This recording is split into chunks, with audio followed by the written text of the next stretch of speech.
Hello everyone, welcome to Podtacular, the unofficial Halo Universe podcast. I'm your host, Duststorm. And I'm your other host, Biowolf. And we're back after a week hiatus, taking off last week because my hotel internet sucked. Worse than mine. Yeah, it was actually... So we actually had a couple calls, and the connection was so bad when I hosted that it caused us to disconnect several times because of how bad my hotel internet was.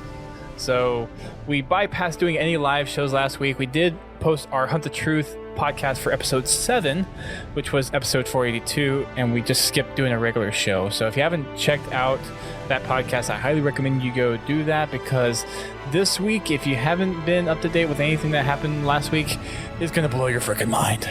So hit pause, go download the other one, and then come back to this when you're done. It's just going to blow your mind a little bit. Probably more than a little bit. Yeah. Like a lot of it. There's a YouTube video that my friend posted that when I say it was mind blown. This kid just starts screaming, and it's like an animated video, but like this kid's head literally explodes and gets like huge, and like everything around him just goes flying out the door. Okay. I was like, oh my gosh. Because that's not weird. No, it's just not really. Alrighty. To jump into things, I don't even know where we should start with this. I guess just start at the beginning. I guess that's any good place to start, right? Yeah. So from the last point that we heard of episode 7 was that FERO actually got in touch with Ben after several days of not hearing anything, and then he found out some news about Walker, finally got caught up with FERO, or she kind of scared him in the middle of the night, where we decided we would probably run instead of just stay and record it. But yeah, it's him. After that incident, Ben wakes up after panicked messages from Petra Janacek, the other journalist that he actually talked to when he was going to Oni the first time. Apparently there was this big news thing that happened. He was asleep. He didn't know anything about it because he actually didn't do anything. And so he called her back after he heard she left him messages to like, dude, Ben, what the hell happened? What's going on? What'd you do? Right. And of course he had no idea, and she picked up on that. So she told him to go check his news feed because she didn't have time to waste with everything else that was going on. And it turns out there was this leak of the chief going and raiding a peace talk. And not just any peace talk, but peace talk that had been in the works for years between human and alien ambassadors. Yeah, Chief kind of screwed things up majorly. Like that's a big conference to go in there and kind of mess things up. It kind of makes you wonder what his motives were. Yeah. Like just what was going on. At first, though, he didn't really know what was going on specifically, other than just the headlines that was hitting every major news outlet. So there were thousands of publications and journalists reporting everywhere with headlines such as collusion with the enemy, civilian casualties, abducting a hero, assassinating icons. Stuff like that were just littering the public internet space. And he figured it was time to go check the source material, and since there were so many reports of it, it wasn't that hard to find. And it turns out a clip of Chief, or a security video of Chief raiding a regional embassy in the outer colonies, then taking out the bodyguard of the human representative, kidnapping him, and then escorting the alien delegation out to safety to an evacuation dropship, had been picked up, happened 10 days ago, and was released to the public, and now the public is in a freaking panic. Yeah.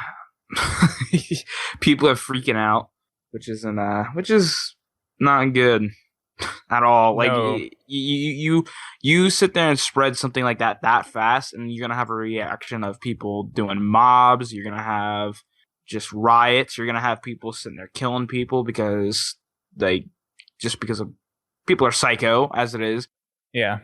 That getting out there was not good by any means. Well, and you have to think too, because he didn't use the term like Sangheli ambassadors or ongoing ambassadors or whatever. We don't know specifically what alien ambassadors there were. I would assume Sangheli. I would think based so, on yeah. our relationship with the Arbiter and everything that's gone on between the Kilo 5 trilogy and with Halo 4 and what we know of the Arbiter's relationship with humans and that cooperation and everything there, that it would have been Sangheili. Other than that, it's really hard to say what alien representatives could have been there, but the fact that Chief was on the side, or presumably on the side of the aliens, supporting them, kind of made people flip out. A little bit. It makes me wonder, like, because I was saying this earlier, it just makes me wonder, it's like, the elites and everything, if it was elites or Sangheili, like we're saying, Chief is under the thought of we have a treaty with them, we have a peace treaty with them, and maybe he found some sort of intel that would kind of make World War VII happen, or maybe Oni is covering up something for this peace treaty, and like they're kind of maybe doing medical experiments. Like there's a lot of theories that could be passed around as to what was going on. Yeah, it's a peace treaty, but what does that really mean? Could it lead into different things? We don't know. And for the most part, you take that rational approach, and yeah, that kind of makes sense. But to the public, this is just mass panic. Yeah. This is something that you don't expect the savior of humanity, after all he's done, to all of a sudden take the side of aliens. Yeah. Yeah. And what people were probably thinking now, you have these people that think with open minds or whatever, you're like, well, why is he doing that? I'm sure people are going to be out there trying to figure it out a little bit more. I mean, granted, yeah, you're going to have people flipping out, civilians and humans getting assassinated, abductions, all these different things. The guy that saved countless lives over and over and over again, and all of a sudden is twisted and completely backwards compared to what he used to be. Mm-hmm. Like, what are all these things we're seeing him do? Why is what's causing it? That would be my first reaction is, why is he doing this? Like, what has the UNSC done to make him this person that he's not? Like, there's so many things that would be floating through my mind. Like, granted, I'd be freaking out if I was in that sort of situation, but you're looking at a super soldier has basically blew up Halo rings. Like, he's done things that a normal human could not do. Mm-hmm. And you're going to have this guy that's going to sit there basically somewhat unstoppable, go in there and doing these things. It makes you wonder, what's his next move?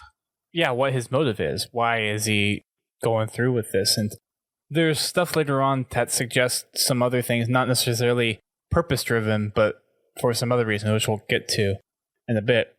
But once Ben looked through the source material, once he found the clip of what everyone was talking about, and by the time that he found it, it had been viewed more than 500 million times, which is a freaking lot. He called up Petra. Oh, actually, let me step back for a second. After they left in the evac ship, there was something else in the file that said a day later, or a little bit later, they found a beacon in a local field where they found the human representative dead. Lovely. Yeah. Yeah, just, oh, no big deal. Some senator's just dead. Yeah, it'd be one thing just to kidnap him, maybe. I mean, that's one thing, but for him to just be abducted and then all out dead the next day in a field somewhere doesn't really bode well for the trust that humanity has in the chief, his reputation that he's had in the past, and without knowing any reason why he would do that. And I mean, granted, the public doesn't really know anything better than he's a savior of humanity. He fights for humanity. Why would all of a sudden he be fighting for aliens? Right. And the same thing for the inner colonies, which is these are protector, and now he's not protecting us anymore. Yeah, he's kind of publicly executing everybody. It makes me wonder, though, if the senator and all these, huge politicians and all these people, it makes me wonder, though, if they are who they say they are. You know what I mean? Like, it maybe they have this label, but they're like, they don't have the motives that we think they do. They have other things, the other scheming things. They're just basically puppets. There's an organization like Oni, for instance, like they have a lot of stuff they're planning on, not necessarily as of right now, but this tree, like I said before, they have a whole bunch of stuff that's being planned. And that one step is to have this conference, whatever you want to call it, and Chief getting in the way is messing things up big time, and it makes me wonder, like, if he, like, because we never seen Chief in this state of mind. Like, we never seen him as flashing out like this at all. I mean, yeah, sure, we've seen him completely assassinate grunts, beat the crap out of elites, killing them, doing brutal things to them, but it just makes me wonder, it's like, A, what is going through his head as he's doing this? Does he have any sort of remorse? Does he have any sort of, just anything? Like, maybe I shouldn't be doing this? Or is everything just straight driven to, I'm taking orders and I'm going to do what I got to do, screw what everybody else has to say type deal? It could go back and forth. And that's one of the questions that get posed later on in the podcast. But another thing, too, though, is remember the Spartans were made originally to suppress the insurrectionists. And that also we'll get to in a minute. You take that into account. You take into account that he's possibly getting orders from somebody, or there's the other possibility that because Cortana's not around, he may be losing it. There's a bunch of different possibilities out there. And to your point about whether or not it's really for a peace treaty, if you take a look at the Kilo 5 trilogy, you have Lord Hood trying to get the peace with the Arbiter and the Sangheili all together, but then you have Kilo 5 trying to undermine and incite civil war amongst the Sangheili.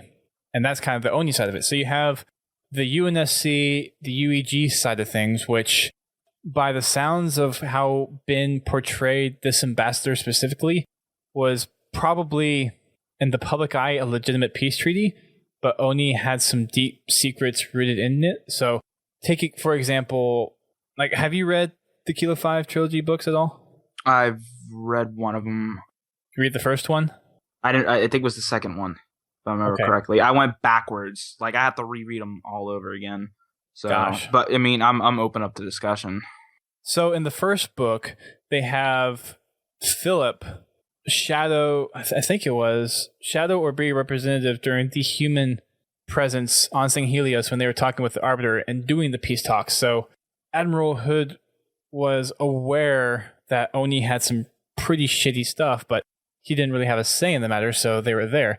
He's trying to do the peace talks, which it sounds like this ambassador was probably doing, but there's probably some underlying stuff that through this peace treaty, whatever would happen during this meeting would lay some work in the shadows for Oni, even though it could legitimately be a peace treaty as far as both parties are concerned. Right, and the one thing that makes me wonder too, because we haven't really seen anything from it, is where's UNSC in all this? You know what I mean? Like we're seeing three things here. We're seeing the journalist, we're seeing Oni, and we're seeing newsies. We haven't seen anything with UNSC at all. You have Chief that's barging in, breaking in, doing all these different things. I mean, especially after that first initial idea of Chief going rogue, wouldn't this be a little bit more protected? You know what I mean? Like when they have the UNSC brought in some form. So remember, this is in the outer colonies. It's true. It should, yeah, but this is a big deal. Like this is a conference that they, like I said before, like we've said before, this is a conference that they've been planning for years. And I'm sure they're going to have, especially in the outer colonies, people are going to sit there and rebel against it. You know, you have these people's mindset of, oh, these aliens have completely wiped out countless lives. They they've glassed numerous amount of countries, worlds, whatever you want to call it. And we're just going to all of a sudden have a peace treaty with it. People are going to react. People, extremists that don't feel that way, they're going to, react. I would think that this would be a little bit more of a high priority, secure deal. So we're not exactly sure, though, whether or not this peace treaty specifically was headed up by the UEG. I don't think there was any particular reference to it, and there wasn't anything to hint one way or the other, whether it was just outer colonies doing this or whether it was a UEG front altogether. But since this was in the outer colonies, and this is a representative from the outer colonies, it could be a simple fact that Oni doesn't want this to happen. Yeah, but that, I don't know. Maybe they don't want it to happen, but I don't know.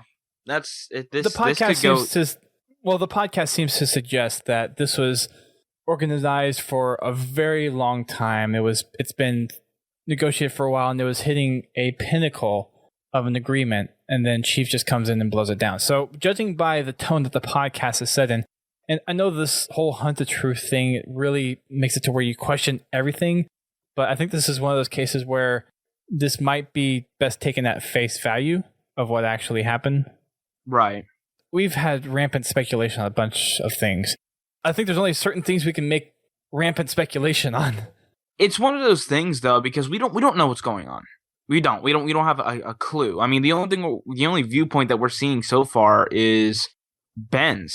What he's seeing. Like we have him looking through all this stuff. We've seen what Oni's done to him. We've seen all this shady stuff that they've been trying to cover up. You have actors replacing dead people. You have people that are supposed to be dead alive. We have a countless amount of really just weird things that happen. You cannot speculate about it. Like, you just can't. Like, you there's so much stuff going on between us. It's like, yeah, we know where Chief left off at 4. Now all of a sudden we're seeing in the news headlines that he's killing people. Like, you're gonna have a lot of speculation, and it makes me wonder how, what's next in line. We have Chief doing this. What's his next move? What's the next news title that he's going to be presenting on whatever news they have at that time? You know what I mean? Like CNN, for example. Like, what's the big thing that we're going to be seeing from there? Is he going to be blowing up worlds next? I mean, there's so much stuff that could be going on. And for the most part, people are scared. This first instance, and we have another one at the very end of the episode, but this first leak is enough to drive people to panic, to be completely mad, and just everyone is going nuts over just this one leak. Yeah. So much so that Oni's even responding to cutting off Ben's access to Waypoint. Yeah. He was in the middle of his call with Petra, and he lost her after discussing what was going on in the public, their image of the Chief now that they've seen this, and he gets cut off, and his little AI comes up and it says, your area, your region is experiencing unusual high volume. Would you like to submit a repair request? In 12 days. Right. Yeah. So Oni's is giving him the giant finger is what's going on. Mm-hmm. It's crazy how one individual can cause so much chaos in this. It just makes me wonder, you have all these leaks that were coming out from, him and FERO and all these different things. It just makes me wonder, apart from these leaks, if he didn't do anything at all and Chief went ahead and did all this, it makes me wonder what people's thought process would have been then. At least now we're getting some sort of idea of, there's some really shady stuff going on in the world, Chief doing this is another prime example of that. I can't imagine not having these leaks out there and not people wonder. It's scary to them. You see your hero, you see the person that saved the galaxy literally numerous times, just all up, completely take the other side, completely do something that you wouldn't expect. People are going to freak out. Yeah. Oni's freaking out. Yeah, I mean, I'm just thinking of it now. It's I'm not bringing in anything like this. This is just an example, but SEAL Team 6 or so, people that this team that saved lives, people, the heroic acts that they've done in the past, all of a sudden start taking out presidents or, taking out just people that people know that are big titles, certain senators in the White House and things like that. This is the level of that. This is this is up there. And the fact that this is going on in the outer colonies, it just makes people wonder that are inner, what's next? Are we the next target? Maybe a nuke could be involved. There's so many things, especially with people with rational minds. Yeah, people overthink things, and that overthinks even more. And it spreads like a wildfire. Rampant speculation. Yep.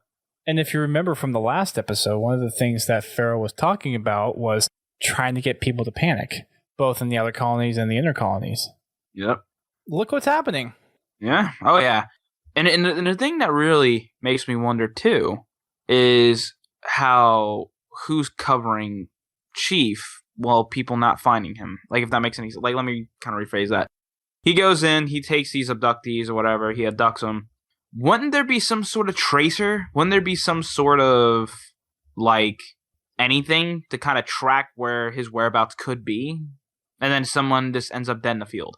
Like, I would think that would, like, I would think they would try to find him. You know, at least have some sort of idea of where he went by following his ship, whatever. You know what I mean? Like, it's just crazy that he can just vanish. So, I don't know this for a fact. I'm going to pull kind of an example from New Blood. One of the reasons of them not installing kill switches in Spartans is because, like, they don't want other people to take advantage of it. And at the time, they didn't want the insurrectionists to, like, reverse engineer or take advantage of being able to take out Spartans and discovering this ability.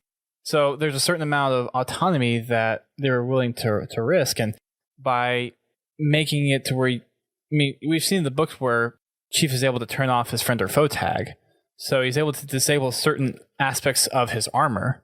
Right. And at the time, that was something that you really probably didn't worry about. Yeah. So likely no, there's not something that they could override.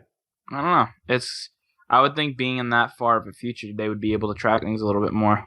Especially a Spartan that they've put, a project they put millions of dollars into, especially Oni. Like, they have tabs on everybody, it seems. Pretty much.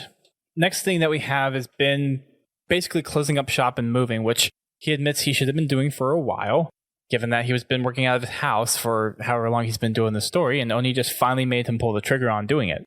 So he had one location that he knew of, met up with his contact, and got online.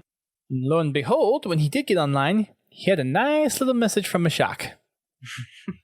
That bastard that frickin' just left him from throughout that last episode for a week. Yeah. I love Mashak as a character. I'm liking him more and more and more. This is Mashak! The fact that he's getting under Ben's skin like that is just...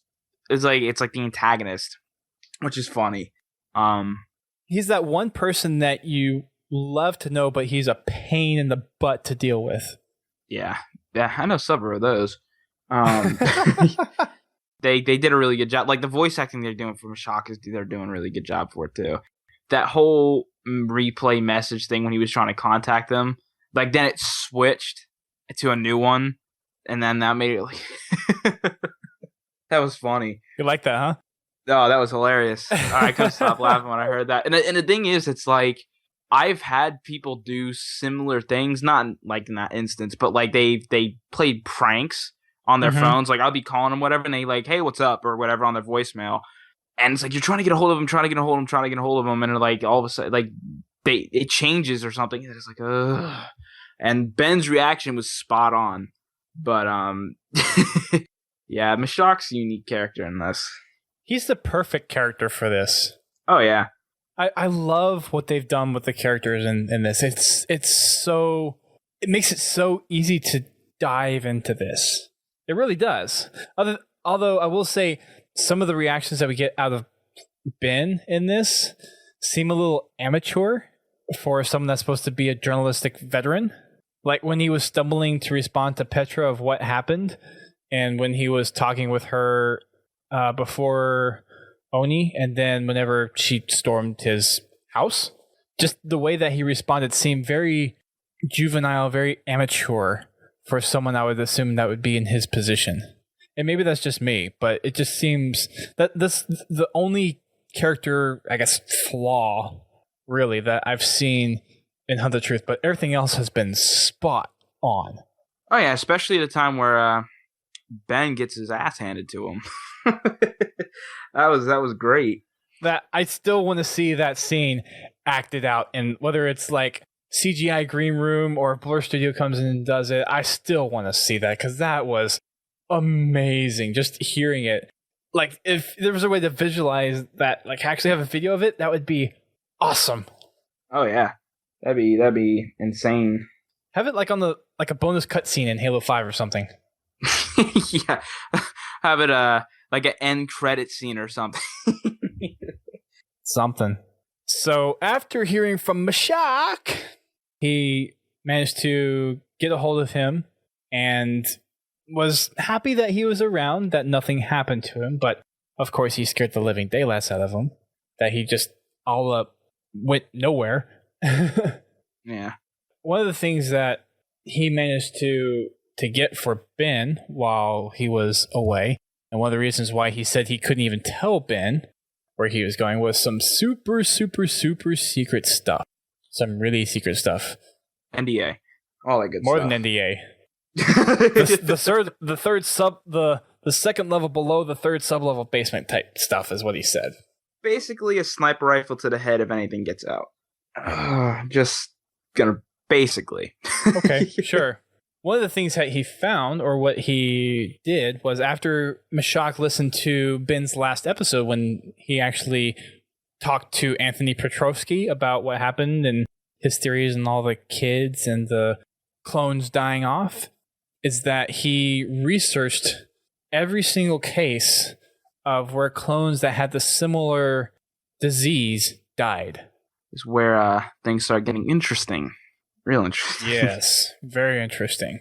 So he called it, and I'm trying to see where I typed it out, exotic pediatric autoimmune disorders.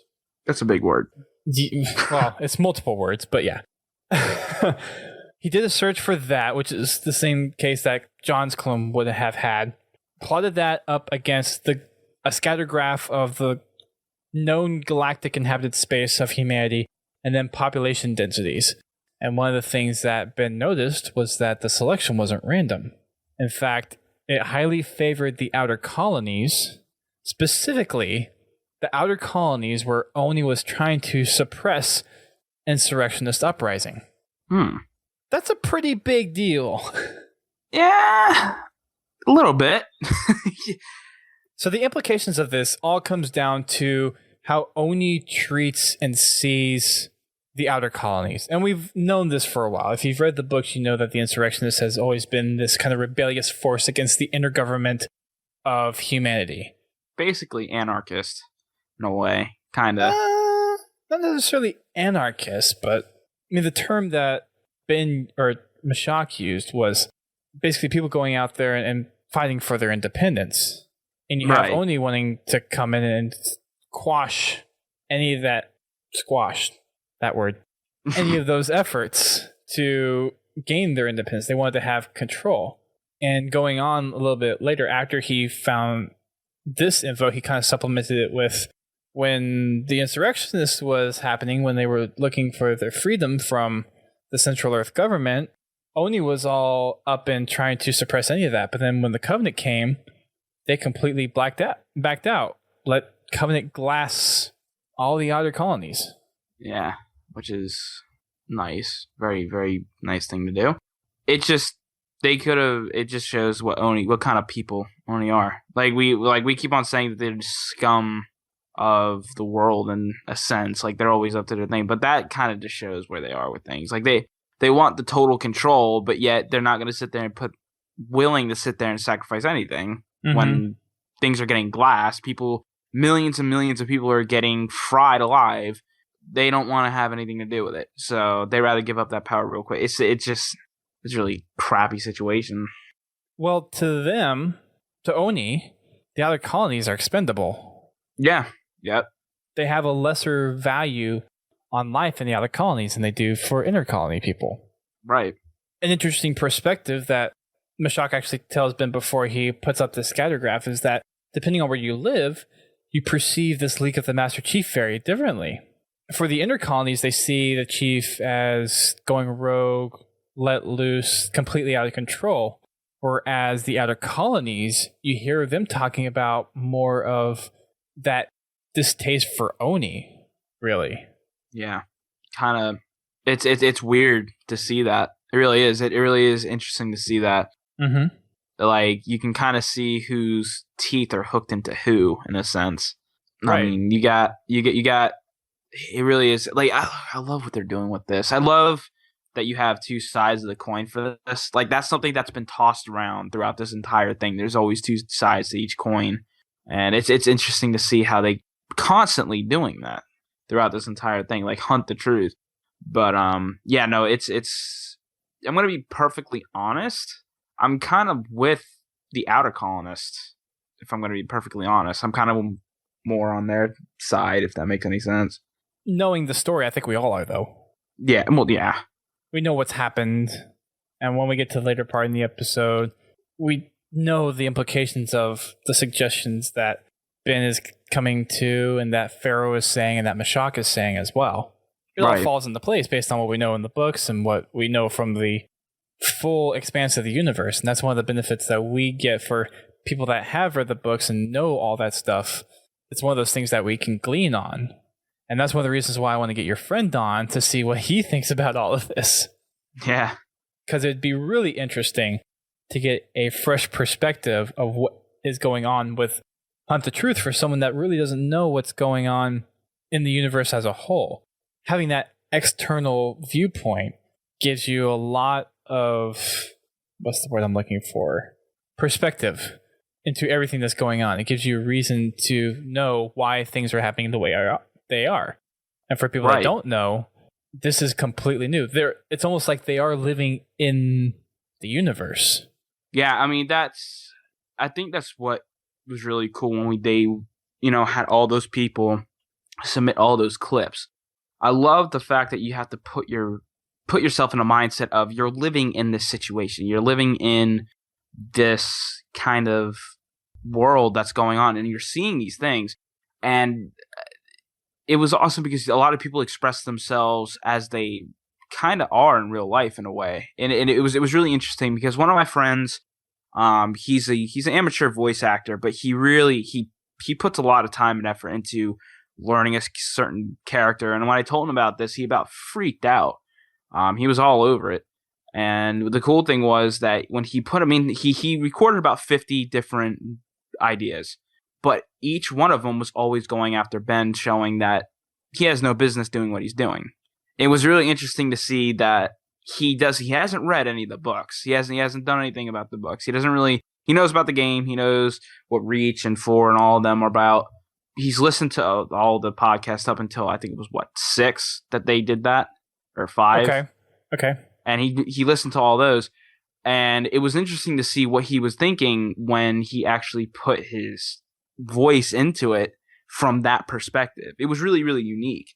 But it was, I think getting my friend on here is going to be a pretty interesting conversation because he wants to read the books. He's a lore nut when it comes to stuff. Like, he gets really deep with like a whole bunch of Star Wars and all that.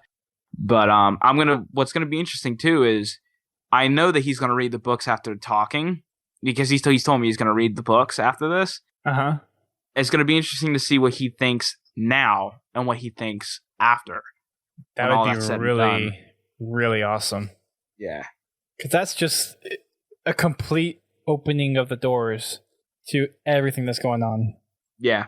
Talk about one big spoiler, one big revelation. A little bit. Right? Yeah. Yeah. One other thing that Mashak brought up, which I think is something important to mention, is the way that the UEG treated the outer colonies, basically like only paying attention to them and their usefulness in certain situations and then completely ignoring them in others, is the same way Oni is using Chief. So in the case that's happening right now with the leak, the UEG used the outer colonies whenever it was resourceful for them to get resources or whatever, but then when it came to the Covenant coming and glassing them, they completely just left them alone. Same thing for Oni. When Chief was useful, they used him, but now since he's gone rogue, they're completely denouncing him and trying to cut any associations with them because he's gone rogue. Well, in a sense, he's gone rogue. Yeah. But yeah. One of those things to consider. Yeah. After the talk with Mashak, he wasn't super convinced that the senators would believe all the massive details, but he still thinks that the implications of what Oni did, taking up children trained to be soldiers to fight the insurrectionists, might be big enough of an impact to at least get them thinking and asking questions to Oni to expose some of the stuff that was going on.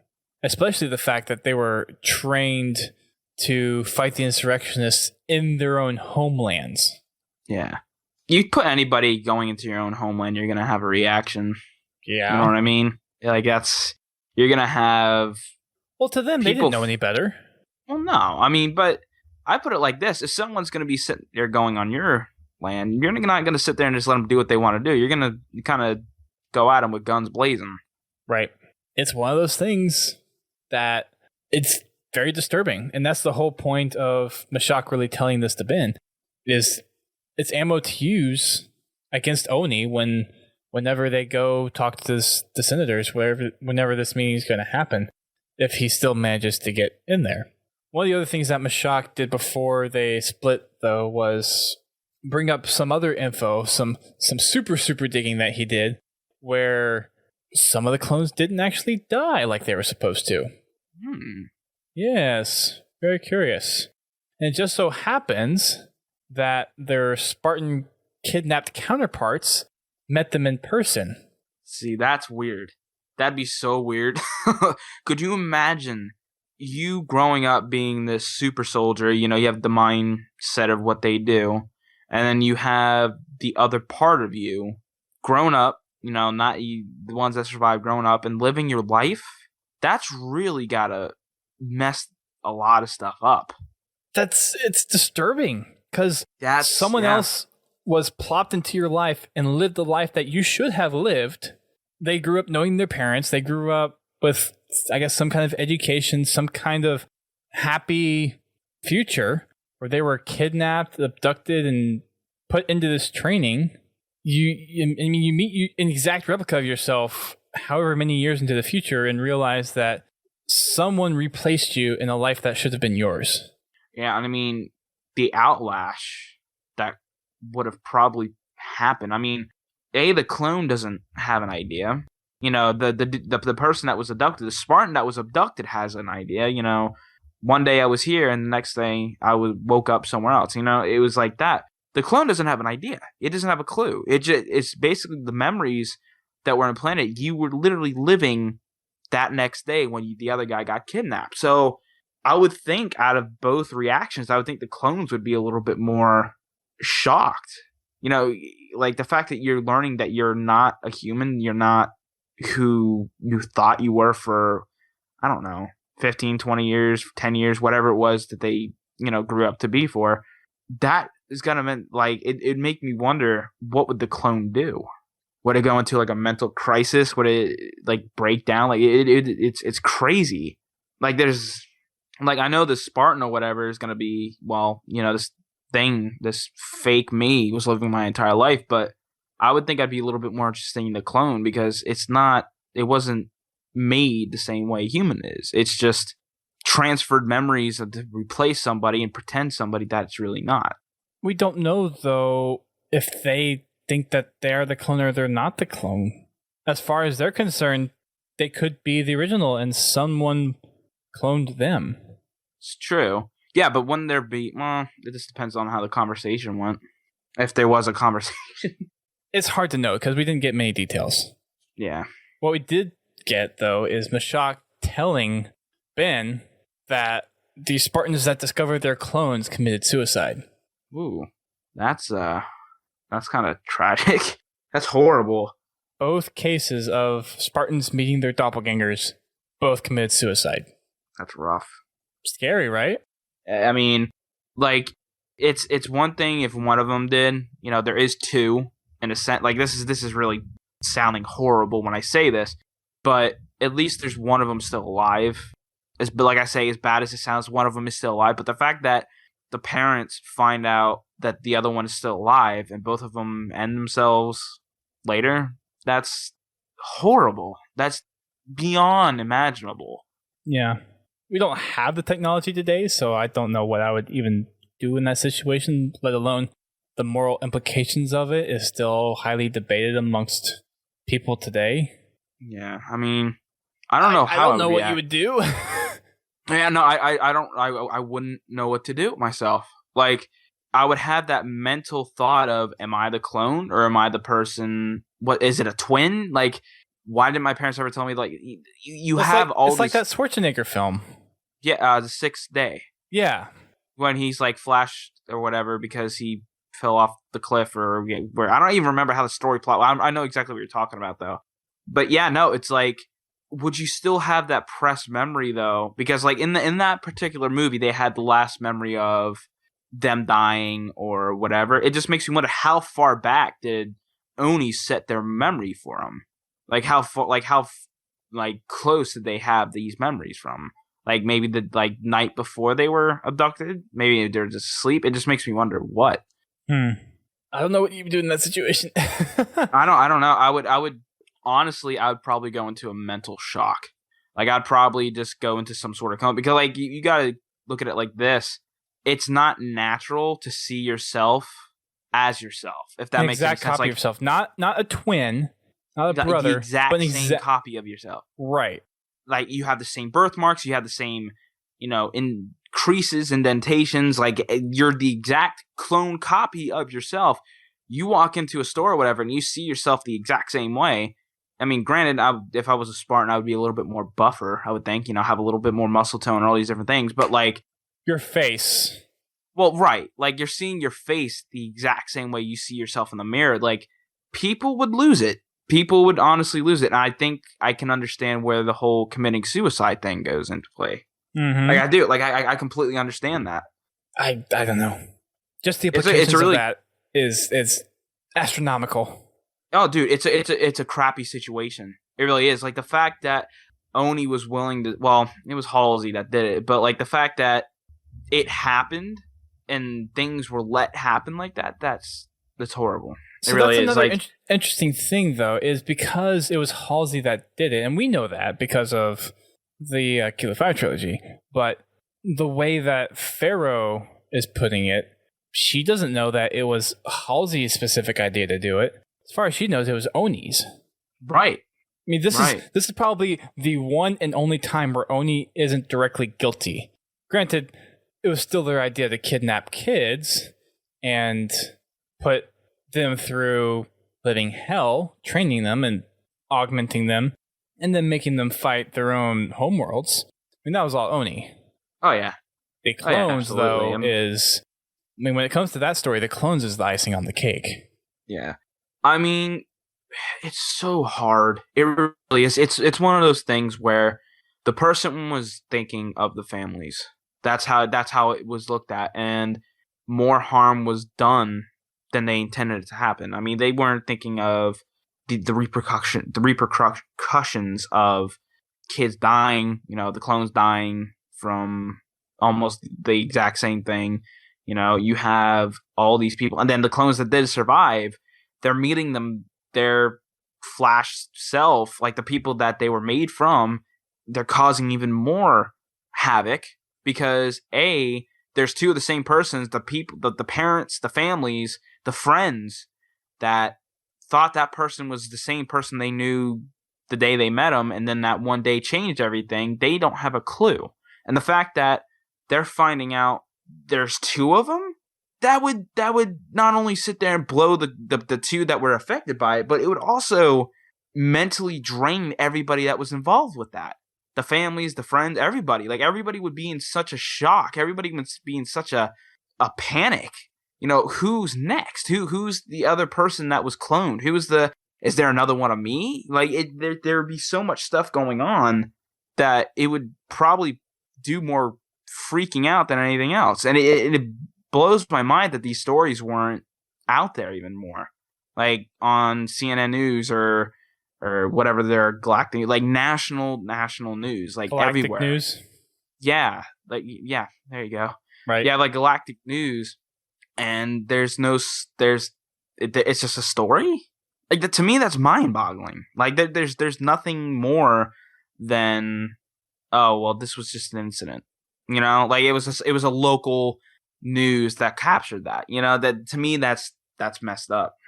Ben kind of mentioned something along this line earlier, though, where Spartan activity was usually regarded as completely unknowable to the general public. If you see a Spartan, he's there for some reason or another, and you usually don't know what's going on. You're really meant to look away. Yeah. It's basically what you're supposed to do. You're not even supposed to question it. Right. Because, I mean, it's the Master Chief. He's the freaking hero of the galaxy. Who would bother to even question them, really.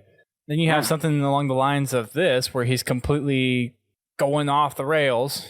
You can't help but not question it, and that's what people are doing. They're freaking out. They're panicking. Yeah. I mean, when more and more of this stuff gets leaked, when these clones get leaked, when everything's open to the public eye and it's trending, it's going to spread more fire than it's going to do good. It's as simple as that. Their plans of taking Oni out, it's going to happen, but it's not going to be pleasant. It's not going to be simple. It's going to sit there and ruin a lot of people's lives. It's going to completely put everybody in some sort of panic to where there isn't going to be any sort of control. People are going to, regardless of what people say, they don't care. You know, we're getting all this information of this organization doing these things. You know, what's the next thing they're doing? What are they plotting now? What is it that we have to worry? What's next? You know, is my kid going to get abducted? You know, were they already abducted before? Like, you have so much stuff that's going to cause such even more of a panic than it already is. It's going to mess a lot of stuff up. Yep. At this point, though, the Spartan program is a little more public. They have the Spartan 4s, and everyone in the UNSC pretty much knows about the program. Well, right. But there's like we said before, like, if this wasn't public knowledge and this was hush-hush for how many years, what else is out there? You know, maybe this is just my mind going on a complete tangent, but maybe engineering super soldiers from advanced alien DNA, from elites, you know, maybe chemically enhancing them more than what we've seen with Spartan 2s. Like, there's loads of different things, that possibilities of what could, honestly, that like people are thinking that could be happening. I suppose it's hard to know given what we know already. Oh yeah. Well, yeah, but I mean, we know already, but you got to look at it from their standpoint or their viewpoint. They don't know what's going on.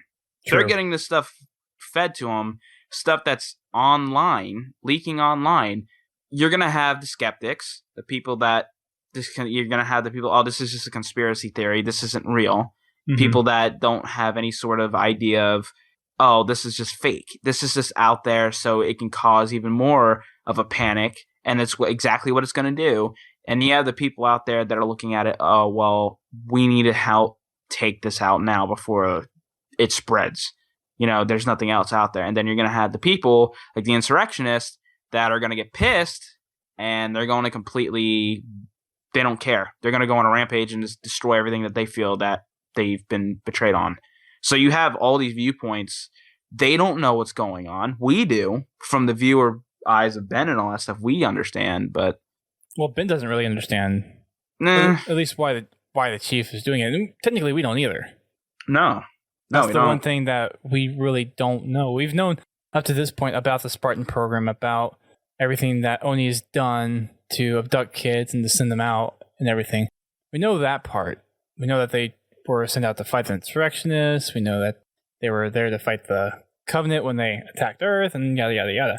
But as far as what we know what's happening now, this is actually some new stuff. This is quote-unquote current day, in terms of like current as far as we are in the Halo universe. This is current day events. Right. This is a little into the future ahead of escalation, but this is basically the most up-to-date thing that we've had in the Halo universe. Like, this is the latest point that we've ever had. So we are learning some new things here. So we honestly don't know what's going on.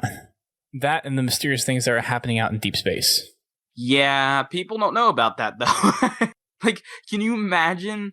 Could you imagine what people's minds would be going through if they found all this out at once? Like, that's a lot of information. Like, oh, Chief's killing, senators, taking them, beating the crap out of him, whatever he was doing, then he left dead.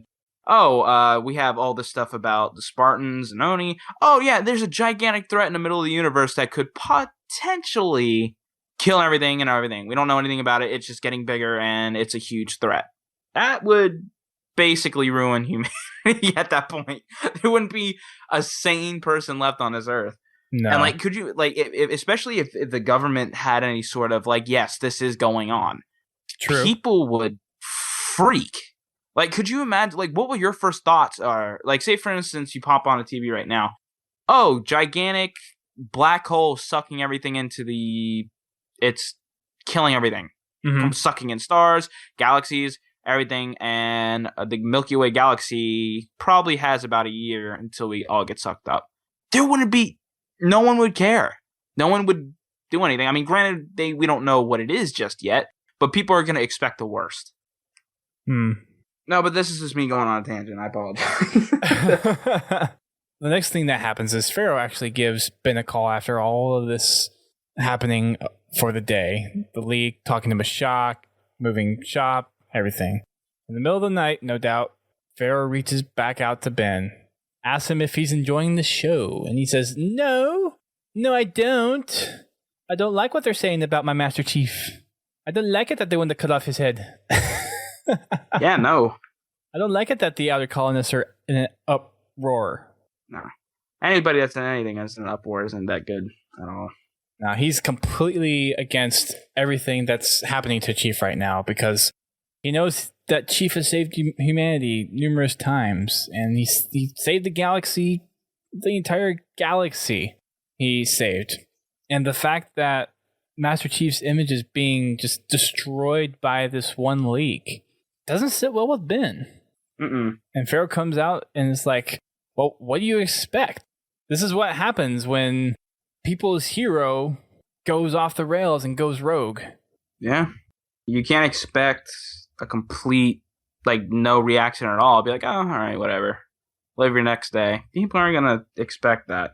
You're going to look at the guy that basically saved the annihilation of countless lives. Then he's taken the lives that he saved. That doesn't settle well with people. Nope. And he's blaming FERO for the Chief's image being tainted because she's the one that leaked the info. And she comes back and says, I didn't do anything to smear his image. All I did was release factual information. Not targeted specifically at Chief, but to get people to think about what is going on with Chief. That he is off the rails. That he is no longer taking orders from Oni. And this is where I mentioned a little bit earlier where we should probably be taking things at face value because as far as we know, FERO is probably the end-all be-all who knows what the hell is going on in this story. Mashak is kind of there. He's that deep undercover person in that sub-level basement under the bottom floor that's underground of a office building or whatnot. He equates FERO's knowledge as in below the Earth's crust. In terms of deep, dark shadow secrets. Yeah. He's the guy that kind of understands what's going on, that gets slipped something every now and then, just to kind of contain it. But if I was in his situation, I'd be going nuts too. This person that is spreading this, the person that he has the information for, that he put his name on, it got to make you wonder, what else does she know? Or this individual know? Oh, and she knows a lot. Oh, yeah. Her pile of dark secrets is probably a mountain compared to the anthill that's Mashak's. Probably. Yeah, a little bit. It's going to be interesting to see how things unfold with her. What's next? She spreads this, then what? She disappears? Does she... Yep. Does she continue with this? Do we see her pop up in certain other things? It makes me wonder what's next. And we find out what's next here in a minute. Because of another leak. But before we get to that, FERO points out that Ben actually helped lay out the table for all this with his podcast. He started planting the seeds of people starting to, at least in the outer colonies, renew their distaste for Oni because of everything that happened before.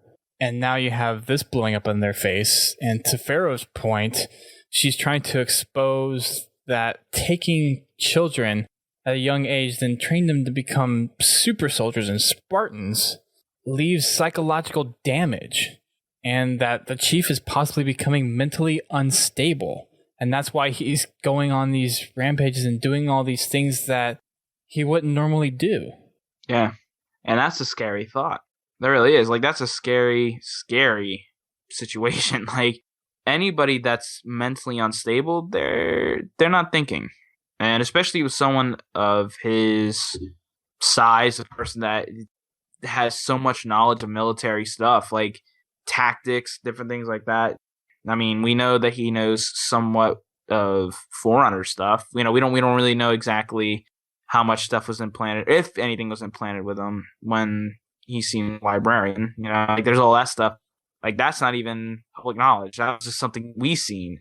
It just makes you wonder, what could he do? What is he capable of doing?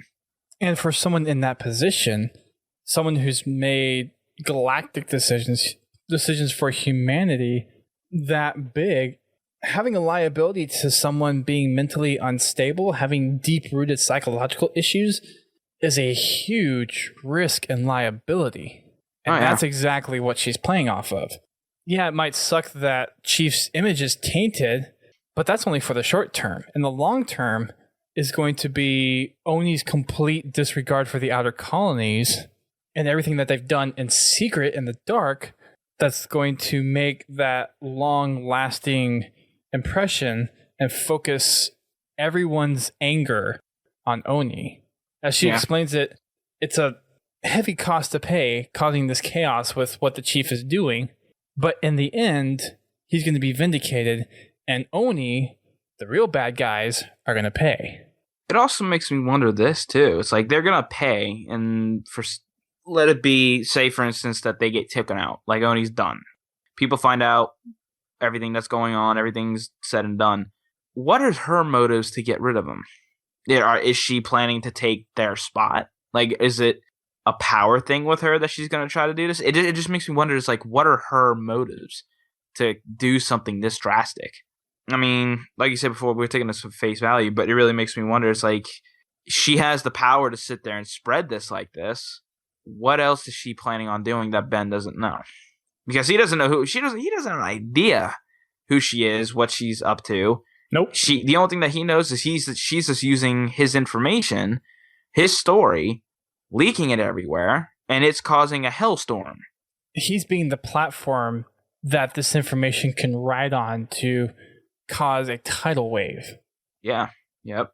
And to your question, the thing that FERO also brings up is this is the way that they're creating the chaos that they need. And it just so happens that the chaos was big enough to where that meeting that she mentioned has already been scheduled. Yeah. That meeting between Oni Brass and UEG Senators has been scheduled, and people are already on their way back to Earth for this meeting. Yeah. It makes me wonder. It honestly makes me wonder if we're going to see Chief again with this whole deal that he's doing with taking out senators. It makes me wonder if this is just another part of the plan. Maybe this is just theory. This is a speculation on my part. But maybe this is a plan that is kind of triggering Chief to take out this. Like, maybe he's another part of this puzzle to create this chaos. Like, yeah, he's getting this bad flack, but his next move is to do exactly what he just did on the outer colonies, but in their colonies. Oni's going to be in some deep crap. Yeah, the future of Oni isn't looking that great. No, not really. Not really. So, with the meetings scheduled and everything, what FERO plans to do with Ben is, once he's able to kind of hurriedly get all of his info together, taking everything that he learned from Mashak, all that stuff, they're going to get a secure direct line to the meeting. FERO's going to make that happen for Ben.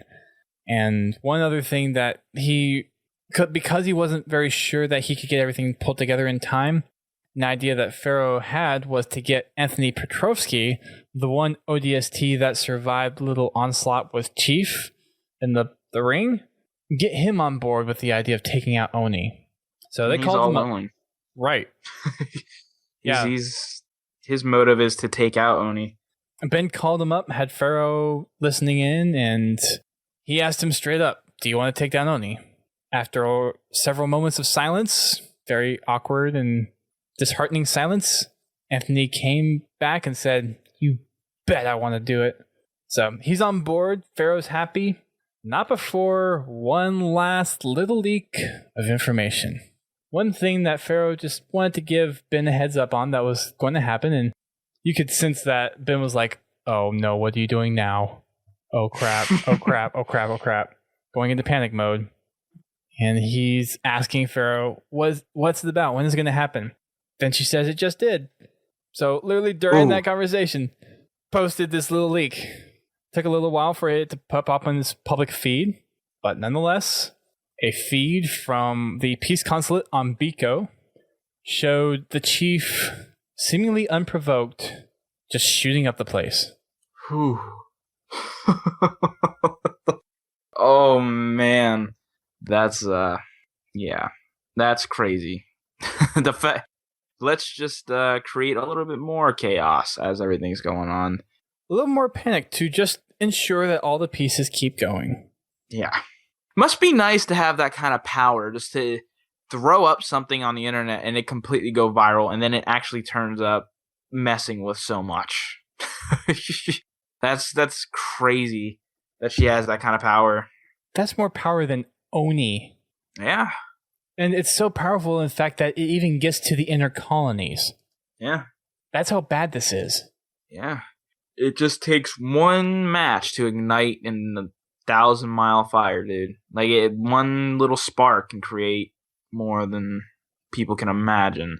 And I have a feeling this isn't even close to what she has planned. Like, this is just the beginning. Like, what's next to come is really going to set things off. Oh, yeah. We already have everything going in line for the meeting. That's all going according to plan for her. Everything is coming together from the Oni brass being called in, the senators going there. Ben has a truckload of information that he has just a couple of days to organize and get together.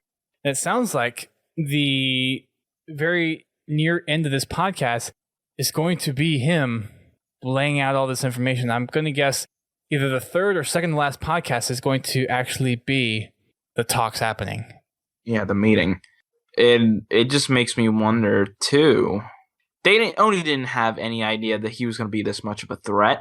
It just makes me wonder how much they're going to retaliate. Like what are they going to do with him?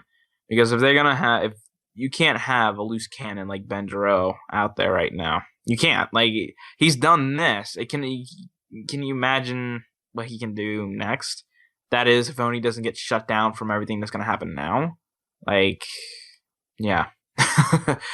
It makes the safe house or wherever he's going to be better make sure it's like under 10,000 miles of like stone or something. Yep. That's it. That was our massive dump of a show, of an episode. It was crazy, man. I think I can easily say that was the best one yet. Hands down. I can't think of another episode that would have been. Oh, man, this is good. This is really good. Oh yeah, and the thing that's really crazy is I didn't really expect this podcast, this audio series. I didn't think it would be this good. Like I didn't think when I first listened to it, it was sounding really good. You know, they did a really good job with the audio quality, and you know they had an interesting story.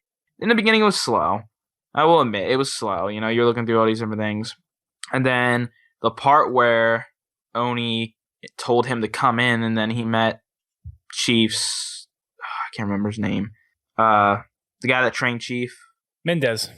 You had Mendez. He was talking to him, and then you had Soli basically tell him all this stuff, and then like that he got drugged and he got all this different stuff. Like it's just lit up from there, I think. Like, and it's just crazy. And we have 4 weeks, 3 weeks, somewhere around there for until the last 2 episodes or the last episode. We have 4 more episodes.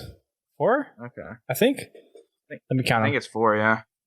1, 2. Yeah, 4 episodes left. Crazy, man. I know, right? It's gonna be so exciting. And that finale. That finale is gonna make people wonder, what? And then E3 is gonna come around, and it's gonna make me wonder what 343 is gonna put on that stage. kind of tie things in. I don't know, but it's going to be exciting. Yeah. Going to be so Absolutely. exciting.